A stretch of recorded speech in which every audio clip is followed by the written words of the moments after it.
मित्रांनो, जेव्हा छत्रपती शिवाजी महाराजांनी रायरेश्वराच्या मंदिरात स्वराज्याची शपथ घेतली, तेव्हा त्यांच्यासोबत काही मोजकी विश्वासू माणसं होती. त्यातलं एक सर्वात मोठं नाव म्हणजे देशमुख कान्होजी जेधे, ज्यांनी स्वराज्यासाठी आपल्या पिढ्यानपिढ्यांची जहागिरीवर पाणी सोडलं, पण शिवरायांची साथ सोडली नाही. आज पाहूया कान्होजी जेधेंचा विस्मयकारक इतिहास. अफजल खान जेव्हा स्वराज्यावर चालून आला, तेव्हा त्यांनी महाराष्ट्रातील सर्व देशमुखांना पत्र धाडून आपल्या बाजूने वळवण्याचा प्रयत्न केला.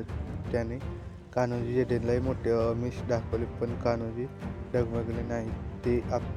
ते आपल्या 5 मुलांसह महाराजांकडे गेले आणि आपली तलवार त्यांच्या चरणी ठेवून म्हणाले, राजे, ही जहागिरी गेली तरी चालेल, पण तुमचं स्वराज्य टिकायला हवं. खानाच्या वधानंतर जेव्हा महाराज पन्हाळ्यावर अडकले होते, तेव्हा याच कान्होजी आपल्या रक्ताचं पाणी करून गडाचा वेढा झुंजावला होता. कान्होजी जेधे म्हणजे निष्ठेचं एक असा हिमालय होता, ज्याला मोगलांची वादळ कधीच हलवू शकली नाहीत.